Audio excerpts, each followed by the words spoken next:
Assalamualaikum warahmatullahi wabarakatuh. Video guyyaa har'aa keessatti akkaataa WhatsApp keenya hin godhamne yookiin namni biroo WhatsApp keenyaan akka nu hin hordofne akka itti goonu isinitti agarsiisa jechuudha. San dura garuu namoonni YouTube channel keenyaaf haaraa taatan subscribe gochuudhaan maatii kanatti dabalamaa isiniin jedha. Gamanumaan gama barumsa keenyaa isin dabarsa.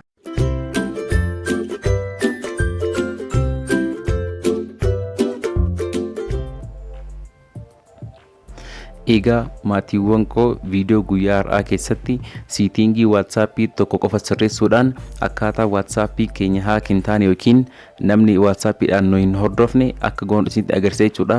Egaa siitingii kana yoo sirreessine namni yoo haak gochuudhaaf yaale WhatsApp keenyas osoo haak gochuuf yaale haak hin ta'uuf jechuudha. Egaa wanta kana eega ibsitanii booda siimii keenya yookiin siimii WhatsApp keenya banannee osoo namaaf kennine namni sun siimii keenya san koodii yookiin meesejii WhatsApp nuuf ergu yoo osoo argate WhatsApp keenya ad godhachuu yookiin nu hordofuu hin danda'u jechuudha. Egaa akkamitti akka ta'e isinitti agarsiisa hanga xumuraatti nafaana tura isiniin jedha. Egaa jalqaba irratti WhatsApp keessanii seentan jechuudha. Akkuma WhatsApp keessa seentaniin WhatsApp gubbaarratti tuqaa sadan gama harka mirgaa jiru san isa si'a tokko tuqxaniitiin setting kan jedhu keessa seentan jechuudha. Egaa setting kan jedhu keessa akkuma seentaniin isa account kan jedhu isa jalqabarraa san keessa seentan jechuudha. Profile keessan jirti kan jiru account keessa seentanii isa sadaffaarra jiru two step verification isa jedhu keessa seentan jechuudha.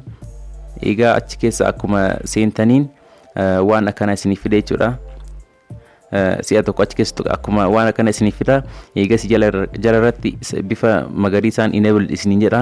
Enable kan jedhu san si'a tokko cuqaastan jechuudha. Akkuma tuqxaniin akkuma argitan enter 6 digit isiniin jedha. As biratti koodii yookiin iccitii lakkoofsa yoomiyyuu hin dagannee fi namni biroo tilmaamuu hin dandeenye kan iccitii jettan koodii kana namni tokkoyyuu akkan agarratti barreessitan jechuudha. Mi'aan amma fakkeenyaaf tokko hanga jaatti galchee confirm pin isin jedha. Koodii san irra deebitanii galchitanii egaa koodii kana isin malee namni biroo beekuu hin qabu jechuudha.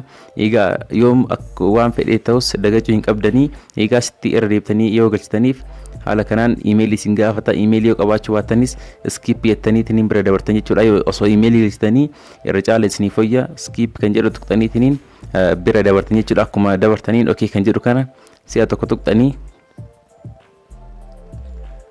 egaa akkuma argitan two step verification enabled jedha. Dan kan jedhu kan jalarraa kana si'a tokko tuqxan jechuudha. Egaa akkuma tuqxanii akkuma argitan yoo feetan isa lammaffaa saniin pin jijjiiruu dandeessanii gubbaadhaan ammoo disable gochuu dandeessan jechuudha. Egaa maatiiwwan YouTube channel koo siitingii kana qofa sirreessuudhaan WhatsApp keessan namni kamuu akka hin fayyadamne gochuu dandeessan jechuudha.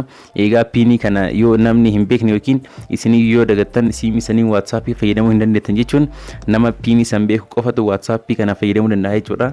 Egaa sababni isaatis pin yookiin two step verification waan ifee jiruuf jechuudha.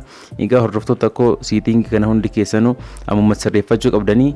Egaa wanta baay'ee murteessaa fi ammuma sirreeffachuu qabdan waan ta'eef viidiyoo kana isiniif hojjedhe jechuudha.